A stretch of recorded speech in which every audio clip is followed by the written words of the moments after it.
Hey guys, thanks for joining me. Twin Gemini here with AWOL Gaming. If you guys watched NFL this week, couple shockers for sure. Looking into the corrections for this week, what you're going to see in this video, the highlighted is where I was wrong, and then the green is where I was correct. So let's go. Alright, first game was a Thursday night game this week.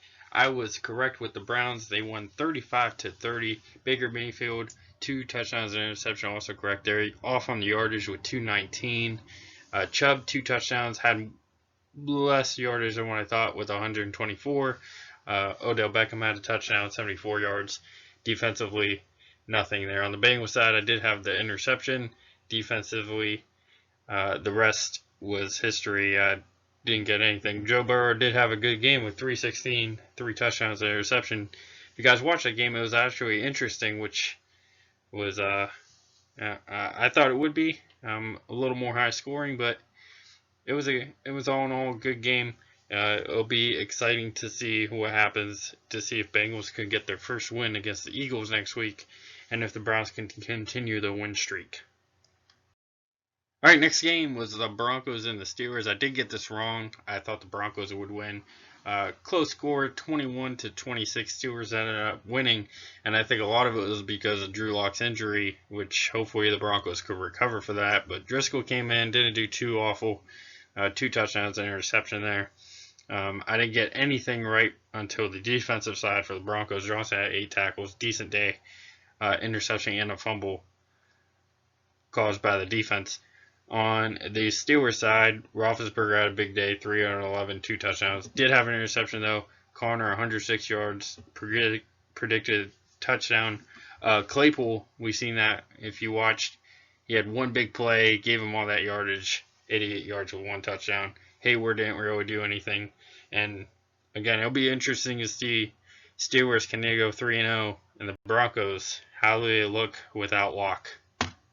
All right, next game we got the Panthers and the Bucks. Buccaneers win this one pretty single-handedly, 31-17. On the Panthers side, I pretty much got nothing correct. As you guys see there, Burns did not have a good game, 4 tackles. Bridgewater did not have any touchdowns. Christian McCaffrey did have 2 touchdowns and more with 120 yards on the Tampa Bay side. Tom Brady, again, didn't guess any of it. Thought he would have a better day. Fournette did have 2 touchdowns with 103 yards, a big run at the end there. Mike Evans had 104 yards and a touchdown. Defensive, White had 11 tackles, and then the rest of the stuff I did not get wrong. But I did have some stuff on the Tampa Bay side. It'll be interesting to see if Panthers could get their first win next week. Next, we have the San Francisco 49ers at the New York Jets. 49ers win 31-13. Jimmy Garoppolo did have 131 yards, 2 touchdowns. I think he would have did a lot better. Of course, he went down with that injury. Hopefully he gets back and running. Mostert did have 1 touchdown, 92 yards, a little off there. Reed had a big day with 2 touchdowns. Sherman, don't even know. And then a sack for that defense. On the Jets side, Sam Darnold did have one interception. Usually he does. 1 touchdown, 179 yards for him, and then the rest, Gore had 63 yards. Barrows, receiver, had a touchdown. May did not have a good game at all with 3 tackles. Their defense, 3 sacks, and an interception, courtesy of Nick Mullins. So, of course, the San Francisco defensively lost Nick Bosa. Hopefully he comes back next year even better, and they're 1-1 in a division that's looking tougher than what we thought it could be, or I thought it could be. And the Jets are the Jets, 0-2. All right, now the Jacksonville Jaguars and the Tennessee Titans. Listen, the Titans win this 33-30. Way higher scoring than what I thought it would be. Jacksonville, their offense is looking better than what I thought. Minshew, 339, 3 touchdowns. Did have 2 interceptions, which I predicted. But Robinson, the tailback nobody knew of, 102 yards with a touchdown. And then Chalk, of course, 84 yards. But defensively, only 1 sack, and I think that's where they struggle. Titans, Ryan Tannehill, 239, 4 touchdowns for him. Henry only had 84 yards. Johnny Smith, 84 yards with 2 touchdowns. Clowney didn't do anything defensively. I did get that they had 2 interceptions, but that's about it. And I think the Titans are in a roll here, showing they can pass and run. And Jaguars, like I said, they're shocking me, so we'll see what happens. Next, the New York Giants and the Chicago Bears. A little lower scoring than what I thought. It's 17 Bears, 13 Giants. Daniel Jones, 241 yards, no touchdowns with an interception. Of course, we know what happened about Barkley. Hopefully, he can come back next year. Being out this year, I know that knee injury is not good. 28 yards. He's young. I'm sure he'll be fine, though. I'm sure he'll come back better. Ingram, 65 yards. Leonard Williams did absolutely nothing. 2 tackles. And their defense, 4 sacks, 2 interceptions for the defense. A lot more than what I predicted. On the Bears side, we got Mitchell Trubisky, 190 yards, 2 touchdowns, which I did predict, but 2 interceptions. Montgomery, 82 yards. I think I went with Cohen. Montgomery also led the team in receiving with 45 yards and a touchdown. Defensively, I did get this. Khalil Mack, 2 tackles, a sack, and a forced fumble. So he did do some things for the Bears on defense. The Bears are 2-0. That's pretty shocking in that division. So we'll see what they can do. All right, the Los Angeles Rams and the Philadelphia Eagles. If you guys did watch this game, the Rams I mentioned were a team in trouble. Well, guess what? Nah, the team in trouble is the Eagles, as the Rams pretty much just handled them the whole game. Jared Goff, 267, 3 touchdowns. Henderson, their running back got hurt. What was it? Akers, who I thought would actually be part of the team this season. But Henderson comes in, 81 yards, touchdown. Higbee, 3 touchdowns. Come on. Nothing from Aaron Donald, though. The Eagles did do pretty well with him. 2 touchdown fumble for the defense. Carson Wentz, 242, no touchdowns, 2 interceptions for him. Sanders did have 95 yards and a touchdown. And I'm basically getting no predictions right here, except the Eagles did force a fumble. I'd say it'd be interesting, but I think Eagles are in trouble and the Rams are on the up. So, shocking to me. All right, Vikings and the Colts got it with the Colts winning 28-11, lowest score for the Vikings. Do you like that? Kirk Cousins threw 3 interceptions. I'm sure his fans love it.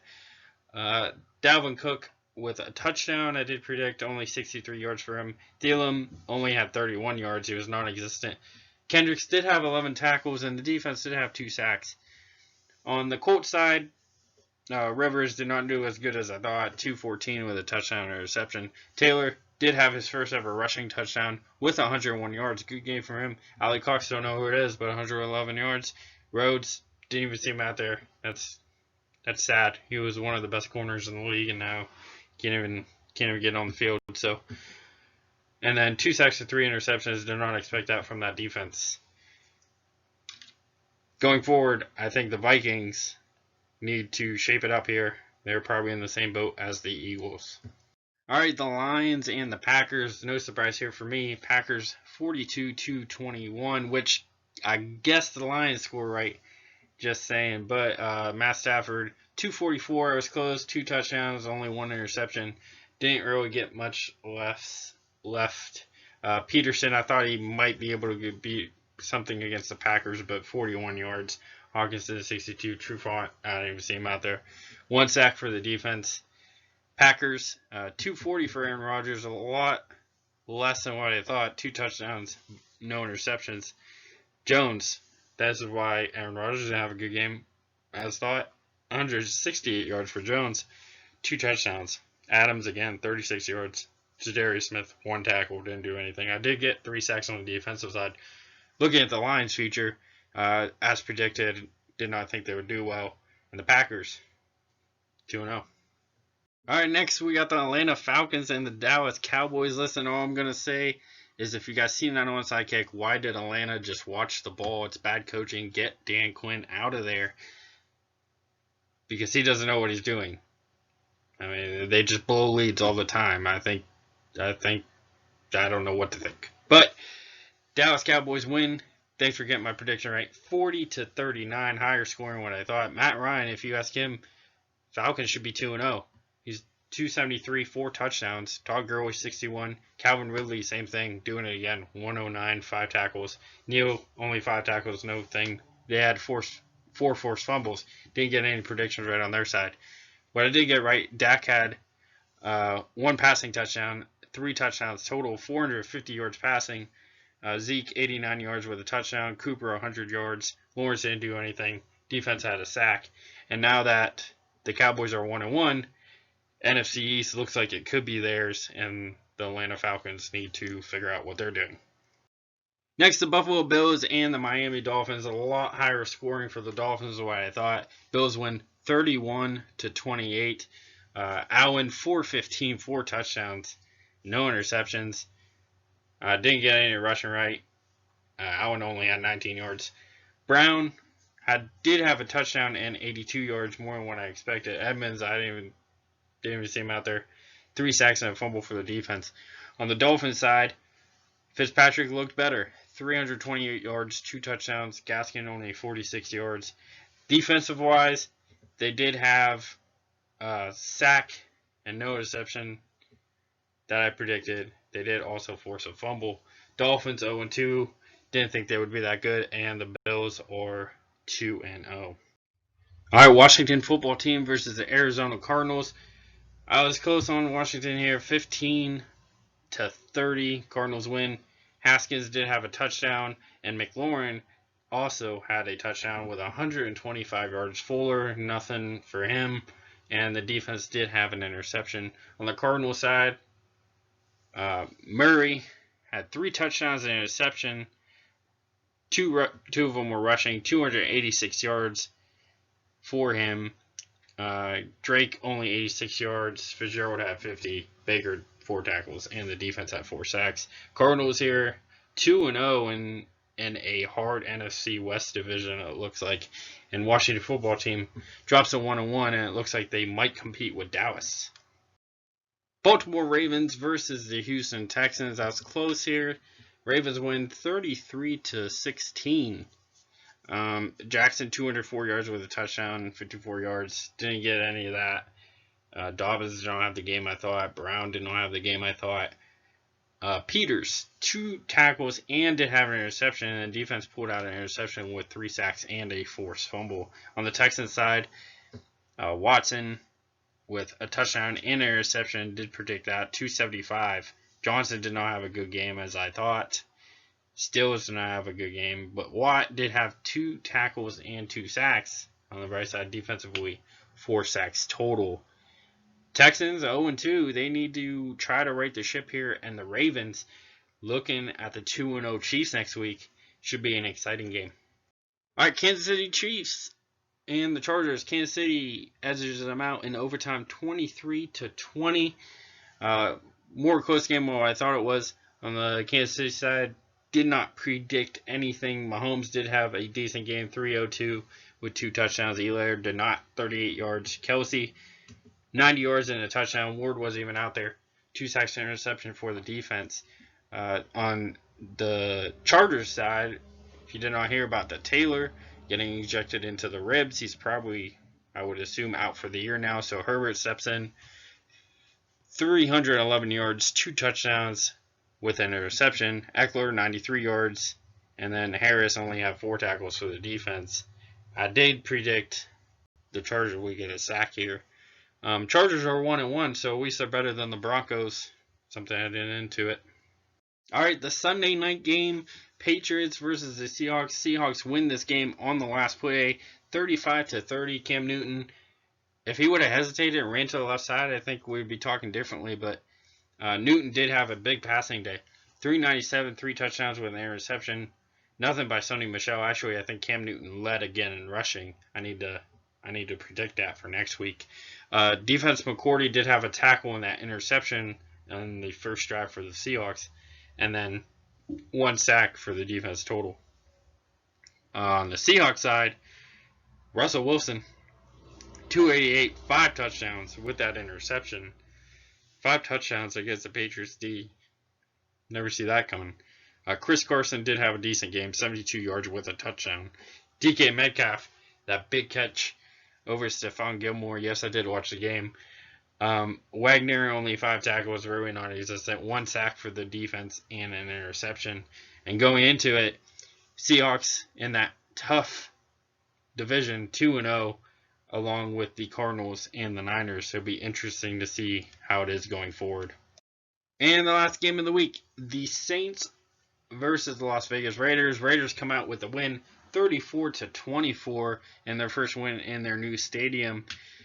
This game was quite a shocker to me. We're talking about Tom Brady. I think we need to look at Drew Brees and say maybe they're both too old. But 312 yards for Brees with only 1 touchdown and 1 interception. Kamara had a big game, 79 yards, 2 rushing touchdowns, and he led the team in receiving with 95 yards. Somebody needs to do something with Michael Thomas out. Jordan, 3 tackles, didn't do anything. They did have 3 sacks and 2 fumbles on the defense. On the Raiders side, Derek Carr looking pretty good, 284 with 3 touchdowns. Jacobs, 88 yards. Tight end, only guessed 86 yards for him, but he had 105 and a touchdown. Arnett had a decent game, 7 tackles. Defense did force an interception. And listen, the Raiders are 2-0. So that conference there, the AFC West, that's a good turnout right now. I mean, Chargers are still 1-1, and then you got the Chiefs and the Raiders, and then Broncos 0-2. Did not expect that at all for the season. All right, some of my top performers coming out of week 2. Wow, Kamara. Listen, he looks like he's going to have to lead the Saints all the way. I mean, he's leading and receiving with Michael Thomas out. He led in rushing. So, and I think he's going to be the Saints' go-to in order to keep up with that division with the injuries. Next is the Raiders. Listen, they're 2-0. They're shocking me. They're up there with the Chiefs. It'll be interesting to see if they could keep that throughout the season. And next is Russell Wilson. He's looking like MVP. Never got it before. Always been talk to be in it. It'll be interesting to see if he can finally get it. I mean, he's looking like he was at the end of last year. So, good for him. Next, my WTF, still, Wentz and the Eagles. That division, it's possible. You got 2 1-1 teams on top of it here, but what are you guys doing? If they can turn it around, they'll be okay. But is Wentz the future? Is Doug Peterson, does he need to go? They need to figure that out. Next, same thing. Falcons, hands team. Cover the ball, the whole team. Dan Quinn. Their offense looks phenomenal. I'm not lying about their offense. Defensively, of course, they let Dallas come back. So, what are they doing? Again, another division. You got 2 1-1 teams, Bucks and the Saints. They can still turn it around, can they? And lastly is injuries. Of course, we had week 1 injuries. Now we have week 2. Barkley out, Bosa out, Taylor out. Receiver for Broncos Sutton's out. Just a bunch of injuries. Hopefully they come back stronger next season. And we stop having injuries for week 3. Week 1, 7-9. Week 2, I bounced back 15-3 on my predictions. Of course, this video will drop, and then stay tuned for week 3 predictions. Thanks for watching, as I am Twin Gemini with AWOL Gaming. Have a great day.